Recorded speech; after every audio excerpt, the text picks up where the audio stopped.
Welcome to Reinventions in Between, your go to podcast for real stories of reinvention that happen between life stages, career changes, and living abroad. I'm Sara Kojola, a life coach, intercultural trainer, and reinvention facilitator, helping people on their quest to what's next. I have reinvented myself a few times, and in the past 20 years, I've collected fascinating stories of change. In each episode, my guests will talk about the why and how they took the leap and seized the opportunity to change their life. You'll hear accents, countries, vulnerability, and hooray! Let's begin. Welcome, everyone. Today, I'm very happy to be sitting here with Federica Falco. She's Italian as well. We were born very close by, not far away. So we are from the same region. And funny enough, we never met when she was in Melbourne because now she's no longer in Australia. She's living in North Japan with her family. She's a mom of two, a teacher. And for 14 years, she's been living in Australia. But now she has taken another leap to travel the world with her family and exactly now based in North Japan. Benvenuta, welcome Federica. Thank you, Sarah. Thank you so much for having me here today. It's a pleasure to be here with you. Thank you. So exciting. We got to know each other through social media, like often happens nowadays. And it's a great opportunity to share stories, experience, and make sense of it together with the Mhm. community. So I was very happy and excited to hear her story, which is not just one reinvention. She has a very interesting journey to to tell us, and I'm pretty sure everyone who is listening or to the episode or watching the video will find gems of inspiration or even the reflection made sense for them about her choices and also her courage. Oh, thank We will go through some of the questions. And I was really touched about her answers. So let's start about with the first one. What happened, how you arrived in Australia? you. Okay. That's already a big one because I want to start by saying I sometimes think of my life as a chapter book, and every chapter is a reinvention. And I currently am at chapter number 5. So that's how many reinvention I had in my life. I started with small reinventions, things that maybe some people go through normally in life, but that for me have been big steps that brought me closer to where I am today. So, how did I arrive in Australia? Okay, so I was born, as you were saying, in northern Italy. That's where I grew up. I went to school there. Mom and dad were Italian. I had a sister, just your usual things.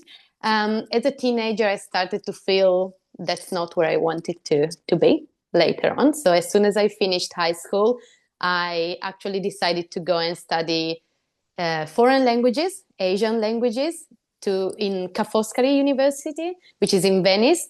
And at the time, I was 19. It was a massive change for me. So that's where my first reinvention, I feel, happened.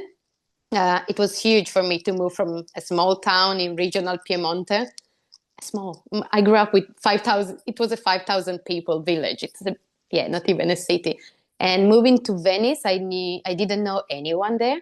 But I decided to take the leap, and it was amazing. So 5 years I stayed in Venice. I met amazing people, and I started doing what I wanted to do. That was traveling, exploring the world. So while I was at university, I had the chance to live in France for about 6 months, working in Normandy, so the northern part of France. That's where I had to relearn French because I had studied French at high school, but then never practiced it really. And working in an international setting because there were some American people working with me. Most of my colleagues were French. So that's been amazing. And through university, I've been able to study in Japan as well. So I came to Japan 3 times during my 5 years at university, studying at the university in Tokyo and the university in Kyoto, spending altogether roughly 1 year in Japan.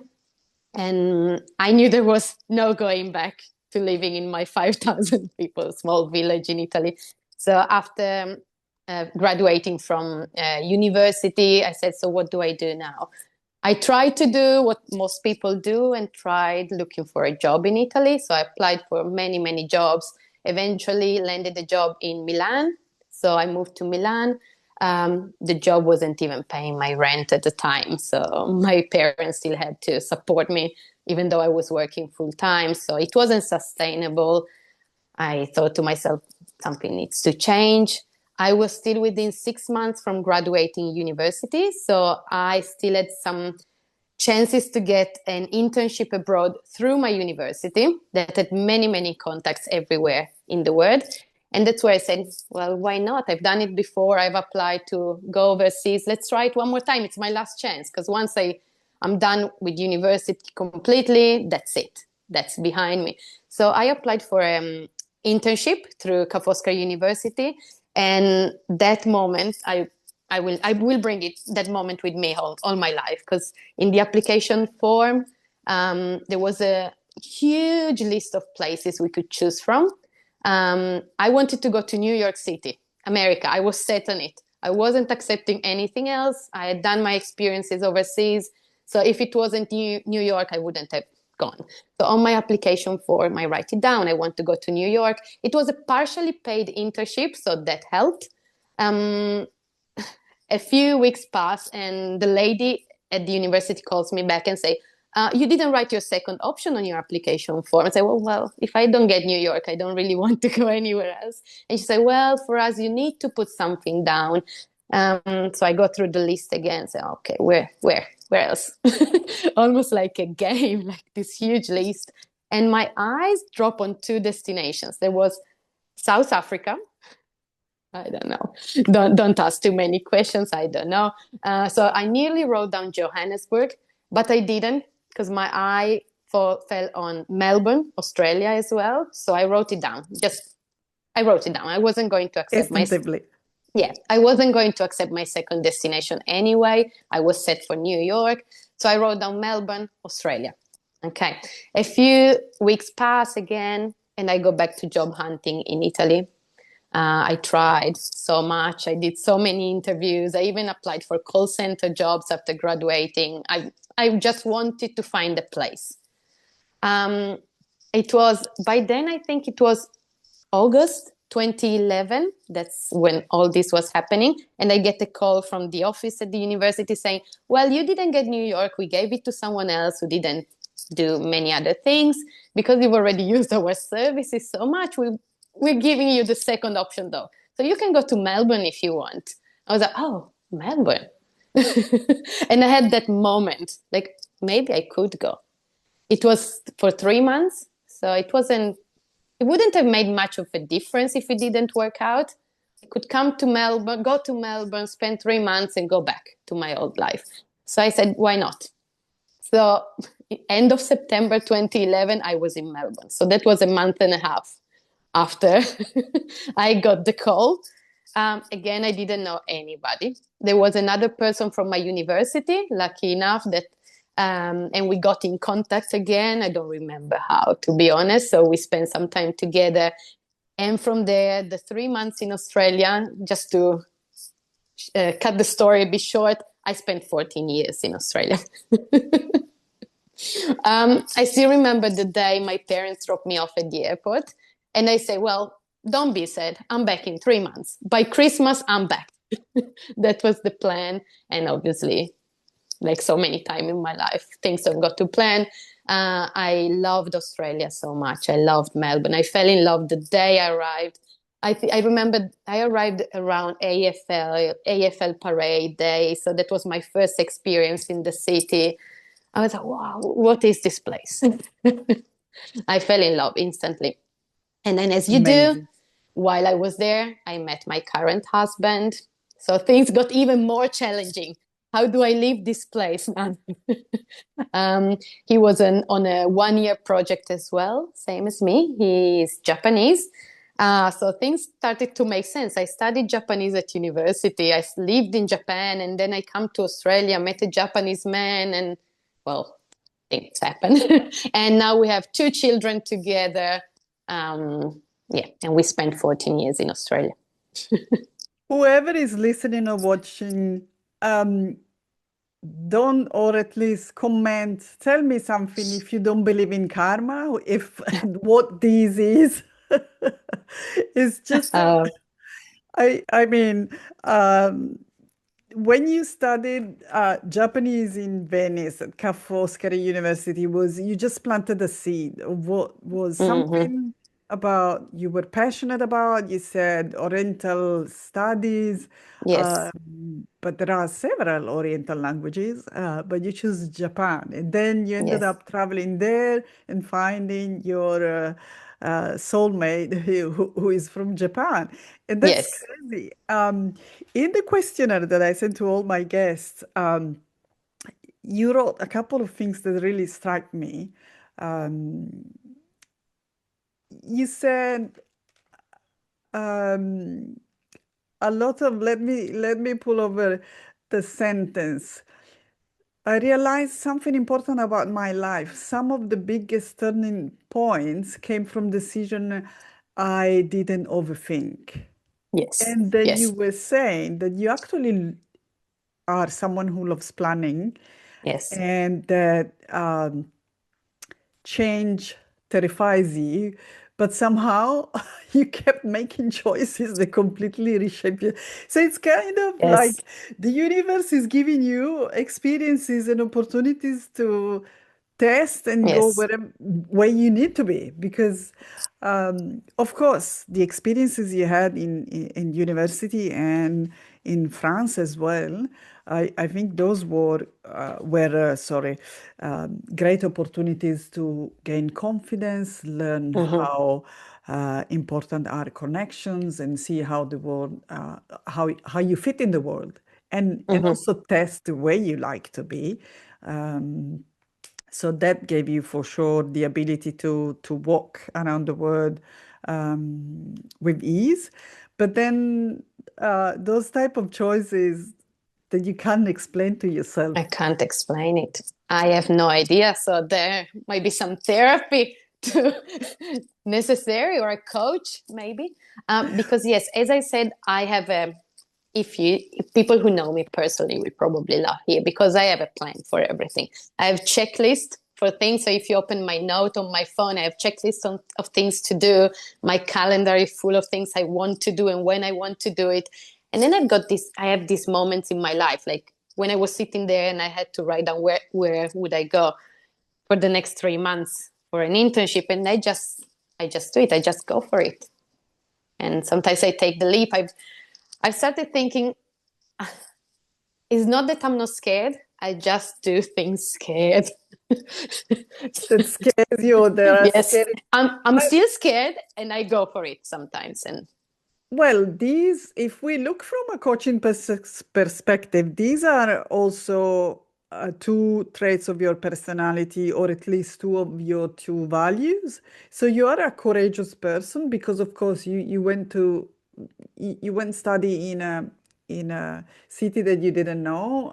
You were quite young and lived on your own for 5 years. So courageous, and then also open-minded to new things.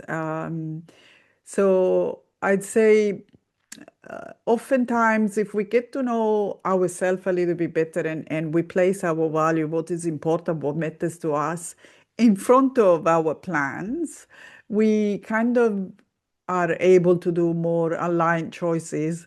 But often things go completely differently. mm-hmm, And so mm-hmm, we're able to again reassess the journey, but still be in a line because, for example, you were still following your passion for foreign languages, uh, yes, and you were seeking opportunities to live abroad and not going back mm-hmm, home to Italy. yeah. So that's really interesting. And how these have played. if you look back at your experience when you were in Melbourne, how these curiosity and courage help you um, find Mhm, a job, settle, create a community to feel? mhm, How did you fit in the new city? mhm. It hasn't been easy because everybody who's gone through the process of trying to settle in a new place would know, like, visa was a challenge. Like, it's in Australia, if you don't already arrive with a visa that allows you to stay for a long period of time, becoming getting a PR, which is a permanent residency, it's a huge step.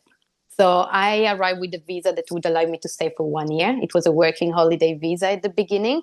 And after the first few months, I knew I wanted to try to stay. So I had to reinvent myself yet again. I had studied at university, but I decided to study again. So I completed a master's degree and I qualified as a teacher in Australia. So I'm a secondary qualified teacher, but I worked in primary school. Most of the years I was in Melbourne teaching Italian. So I loved it.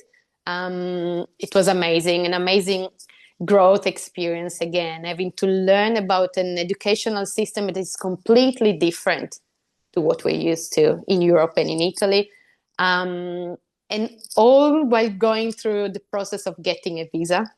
So I think I wrote it in the questionnaire you sent me. I had to once I graduated from university in Melbourne. I applied for a visa, and the 3 months, luckily it was only for 3 months, while I was waiting for the decision, were probably the worst of my life.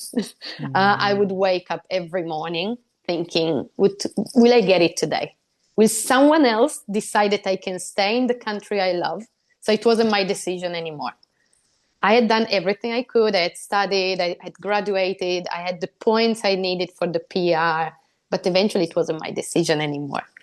So if the letter came and they said I had to go, I had to go. And it wasn't easy. So luckily it was only for 3 months because I know people have waited way longer than that.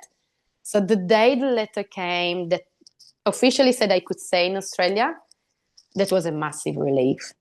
I suddenly could start planning again. Yeah, my work became easier because I wasn't feeling as heavy as well. So being able to decide again about my life, that was huge.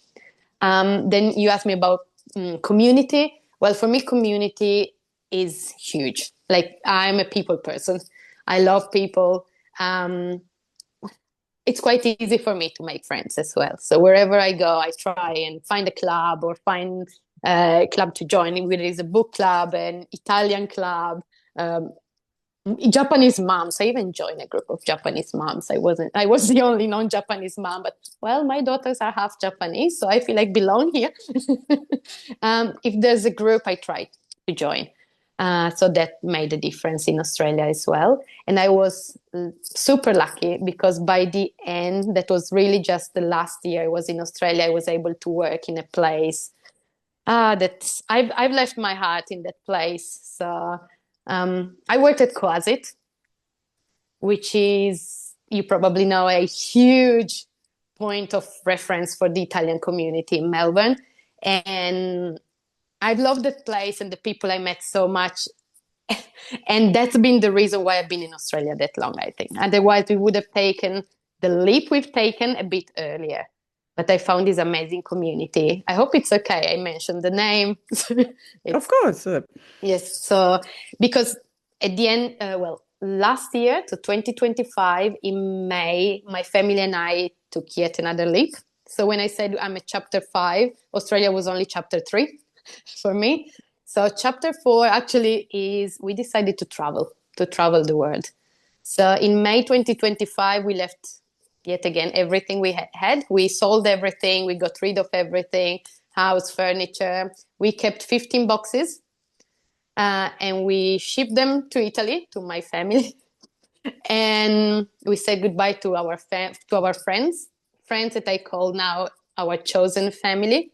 After reading a few blog posts from a few people online, our chosen family in Melbourne, we had to say goodbye and we left. So in May we left and we traveled for 9 months. Wow. Yes. How amazing. Yes. So we traveled through Southeast Asia first, 11 countries in 3 months with the two kids.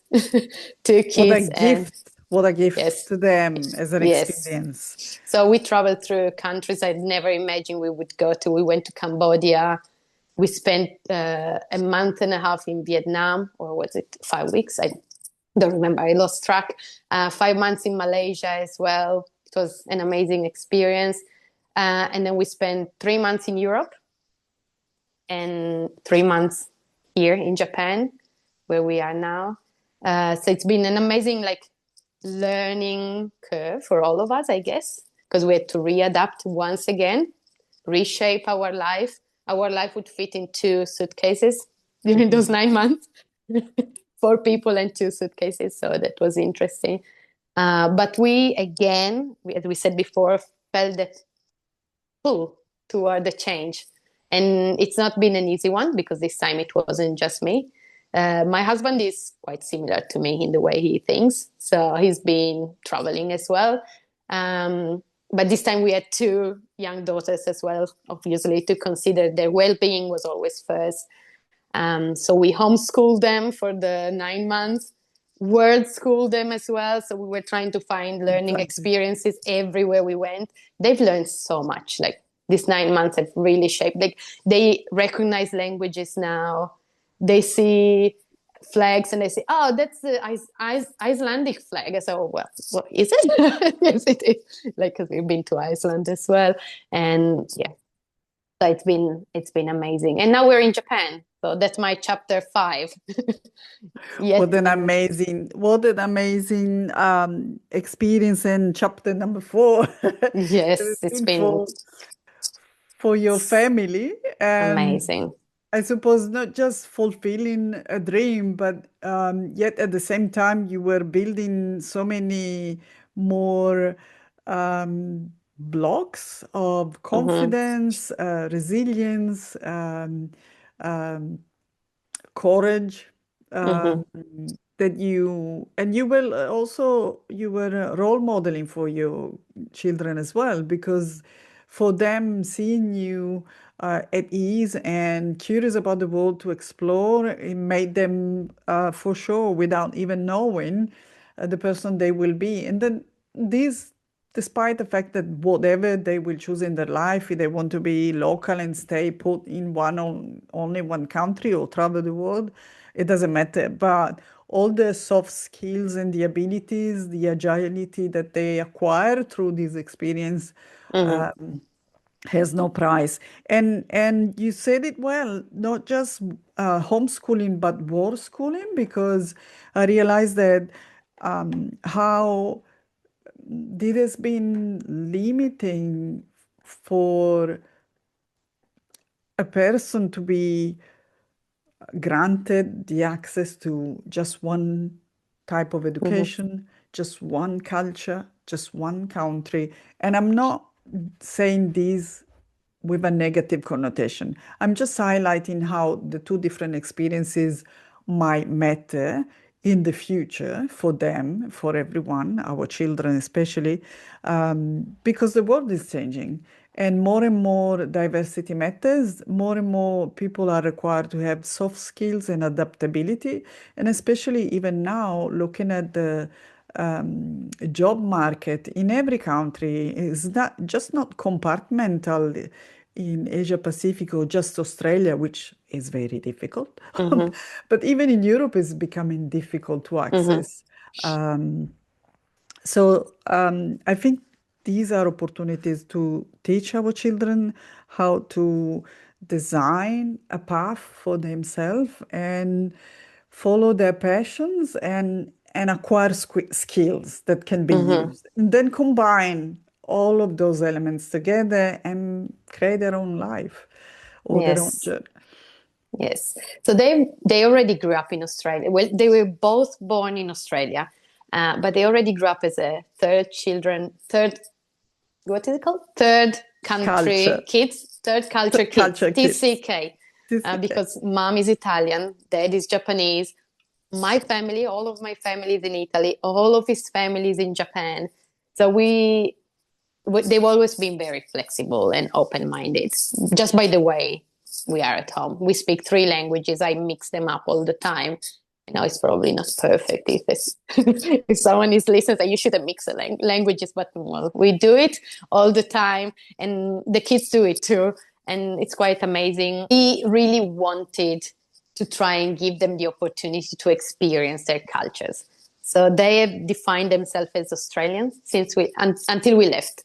We're Australian, mom is Italian, dad is Japanese. And now my youngest one is 4. She defines herself as half Italian, half Japanese, and half Australians. There are a bit too many halves, but that's cute. So yes. cute. So, yeah. And it's so important in those formative years how they are acquiring those little pieces of puzzle that their cultural identity will become. It's still, they have time until 21 or 24. I think now it's been defined the end of teenage years, especially for TCKs or cross-culture kids, those who live in different countries.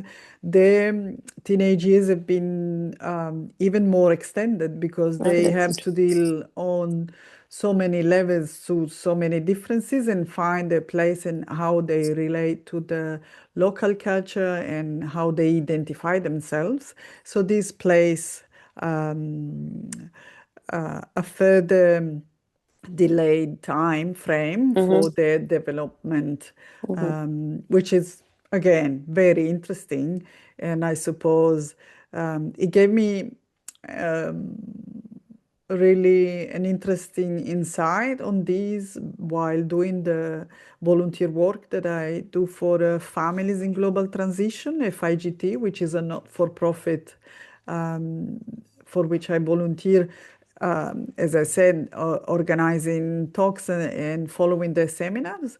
And there's a lot of literature that you mentioned before, also on blogs, on website of people who have been living this lifestyle for years without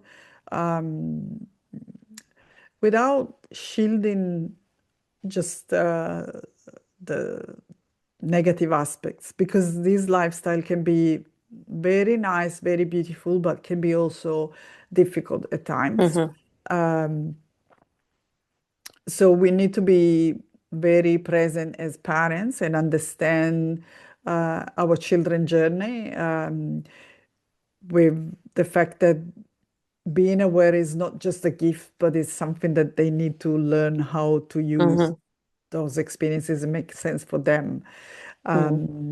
It's not a lifestyle that suits everyone. So you for sure you were aware about your children being adaptable, and you could make a decision to travel the world. I just want to give a bit of a glimpse on your experience, not just to make everything pink easy.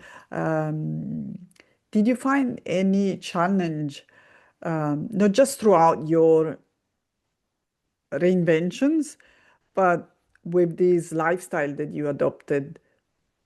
The biggest challenge for me is the uncertainty. Like, as I said, I like to plan, I like to know what's next, and sometimes we just don't with this lifestyle. So even where we are right now, I'm trying to see how I fit here. So we are in Japan. I speak Japanese, but I'm not as confident as I would have been in Australia. So in Australia, do we have to go to the post office? Yeah, sure, no problem. Leave it to me. I'm going. Here I'm like, oh, yes, okay. Let me do a little bit of research first, because I'm not quite sure how to deal with it yet. So I'm confident, but not as confident. And if you're in your own country, you know how things work. Here is different. We receive things in the mail, and I need to use Google Translate sometimes, because Google Lens with your phone, because I just can't read some of the characters. So even the small things become more challenging. You go to the supermarket, what should be a quick run just to get a few things, and you're not quite sure what you're getting. I know they're small things, but when you put them all together, every day of your life, they become quite big. And again, the most frustrating thing for me are having to apply for visas and waiting for other people to decide for you. And we had to do it again here in Japan. It's been easier because my husband is Japanese, so it's a completely different situation. I'm on a 1-year visa right now. So again, next year, will someone decide I cannot stay? Again, that's not my decision. So I'm curious to hear from you in 1 year time. What would be the outcome? And I'm pretty sure it let's would be aligned with what is your so karma. so not, as you said, not everything it's easy. It's not. Um, Exactly. The yes. ability you go through these challenges is the most important skill and tool that you can use, despite just be considering those setbacks as failure, because it's not. Mm-hmm. I mean, whenever we engage in something new and something that we don't know, we need to be patient and have empathy for ourselves and go through the Mm-hmm. process anyway, because Yes. the reward is big. We just need to um, maybe give some backpack. How you say the be patient A pat on or your shoulder. a pat Yes. on your shoulder on ourselves because we are Yes. not very um, grateful at times or confident, but I think those are important things as well. And looking on the other side, what were the strengths and the skills that you think helped you go through all these adventures? Well, one word that comes to mind is resilience. I had to learn to be resilient. As you said, there are setbacks. You have, like, professionally for me, has been like going from I love my job, I've I've got what I wanted, I really want to be here, to then feeling this inner pull again. Let's try something else and having to start again. So where I am right now is I'm building on what I had in the previous chapter. So it's not starting from scratch again. I'm building on it. So my kids now attend an international school here in Japan, and I've been able to participate in a few projects. And this time is teaching. So that's what I love doing, teaching languages, but this time the language is English. So I have learned English quite well.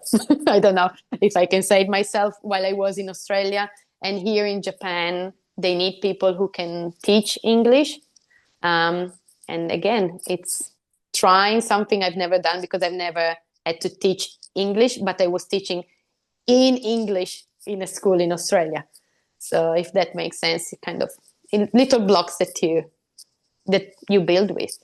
So. Absolutely. And what I keep saying in every episode is basically when we go through those challenges of career change, but not just, most of the time is a personal pivot. We learn so much that the growth is exponential. And it basically reflects in both personal and professional life. So all the learning that you have acquired during your years in Australia and the master that you got for teaching and knowing a new system, learning a new language and be so proficient that you can now use it to teach somewhere else. And the fact that you love people and you build communities in Mhm. international school environment is so perfect to create new opportunities.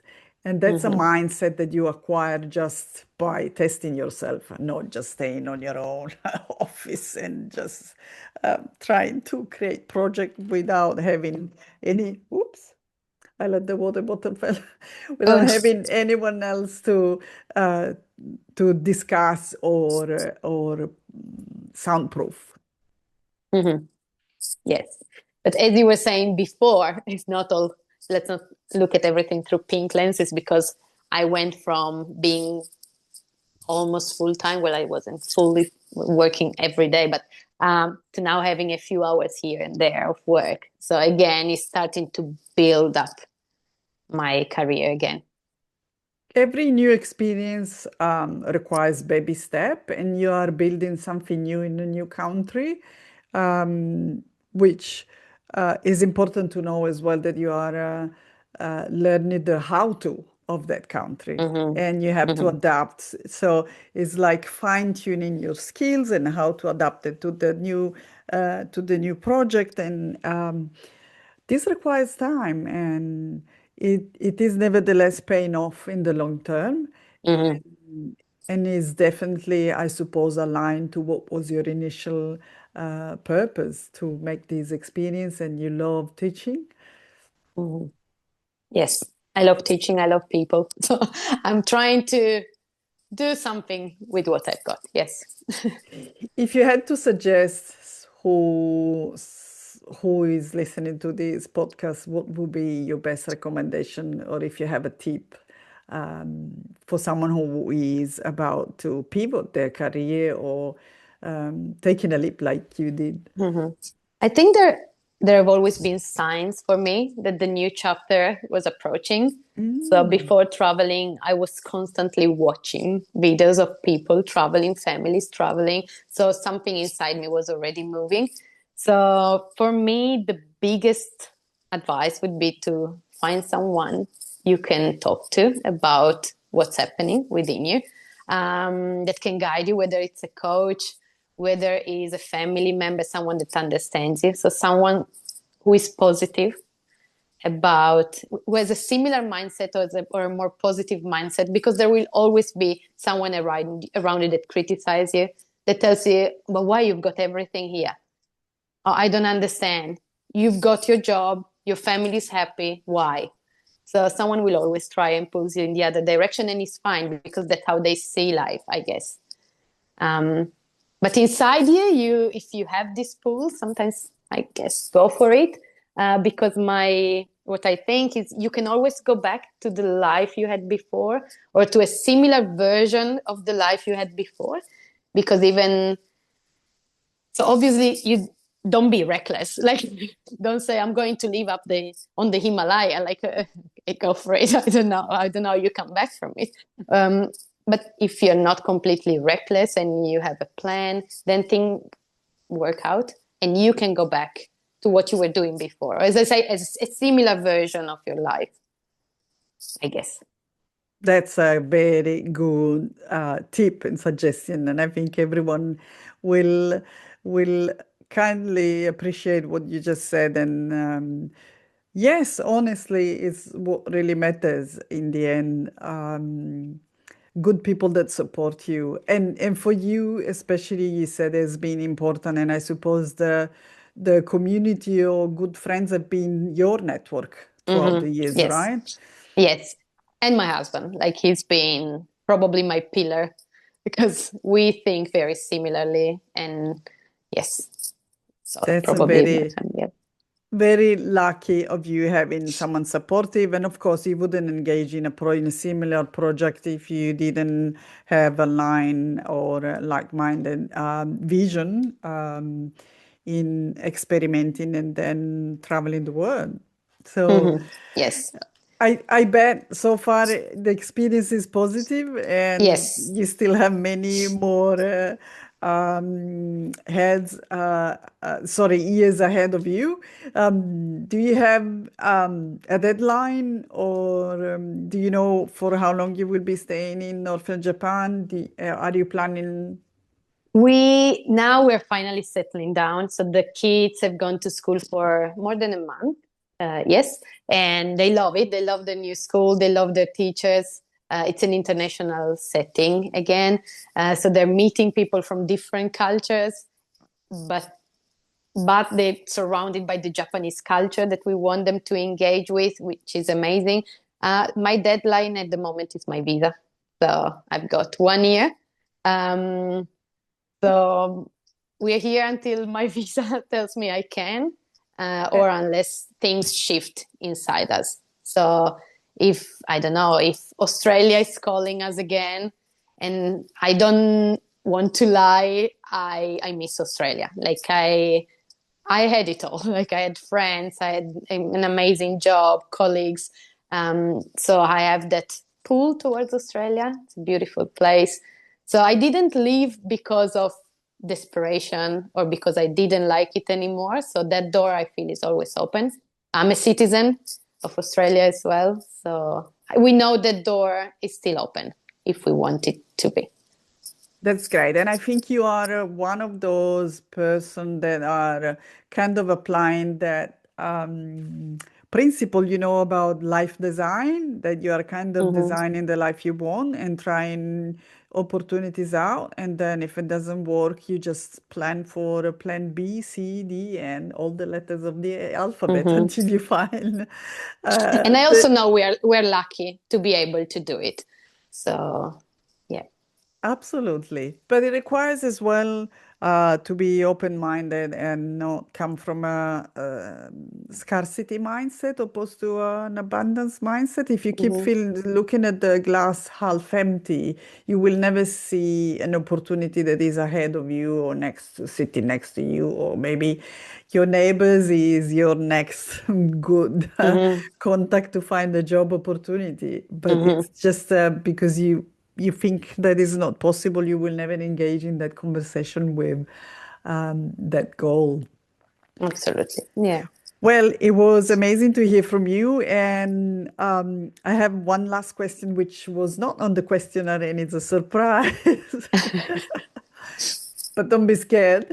It goes back to the beginning of our conversation, actually, because it happened already in another episode where I used this sentence that is very powerful about rejection sometimes means redirection, right? Mm-hmm. And if we go back to your not being selected for New York, which was your first Mm-hmm. choice, but the universe or whatever it was had Melbourne, Australia Planned for me. Yes. planned for you, and with whatever follow up, I attach this question always asking my guests, looking through the lenses of Sliding Doors, the movie. The movie. Yes. Have you Mm-hmm. ever thought about if things didn't go the way, or if I went to Every day every I day? think about it. What if I hadn't gone to Venice and I had just gone to Torino? Because Turin, the city is closest to home at a Japanese university like degree. What if I hadn't decided to go for my second option, Melbourne? What would have happened? I think there are too many if and what. I don't know. I don't know what my life would be today. Well, I wouldn't have met my husband, so my kids wouldn't be here. Um, I definitely probably wouldn't be in Japan or in a different position if I were. I don't know. So my Exactly. biggest sliding door moment probably was, yes, when I decided to go to Australia, because that led to then my career, that led personally to where I am today, a mom of two, a wife. Um, so yes, deciding to go to Melbourne was my sliding door moment, I guess. And which is so powerful to conclude this episode, because if you think on how many opportunities and how many things have happened since you made that choice, that wasn't planned. Yes. And we just need to have faith and believe that things can happen, and look at not toxic positivity Mhm. about life, but thinking about opportunities that we just there to that happen to be uncovered or unveiled. We just need to go on a hunt, opportunity On hunt. hand, yes. Always ready for a hunt, yes. Yes. Well, Federica, thank you so much. Can I ask you to mention where everyone who is listening or watching can find you if they want to follow your adventure or get in touch? Okay. I'm on Instagram as World Exploring Family. We share about our journey. Yes, that's where you can find me. Yes. Great. You will find all the links in the show notes. So I recommend you check the episode and you find where you can get in touch with Federica. And we would love to hear from you. Send us your comments. Let us know what you love about this episode. And every story is a gift. I always thank my guests because I think there are so many gems and so many things that are inspiring for who is listening, that I'm really humble and grateful for every story that is shared. Thank you, Federica. Thank you, Sarah. Thank you so much for having me here. It's been a pleasure. I love listening to your podcast, and so many stories have inspired me. So it's great to be here. Thank you so much. And hello, everyone. Till the next episode. Bye. Bye. Thank you. Thank you for listening. Now, I want to hear from you. What's your number one takeaway from the conversation with my guest? We would love to hear your comments. You find all the links in the show notes. If you're curious about Reinvention, go download my free guide, Your First Steps. Don't forget to hit subscribe where you listen to your podcast, and you'll get inspired on how you can navigate change in your own life. Find more information and resources at between-cultures.com.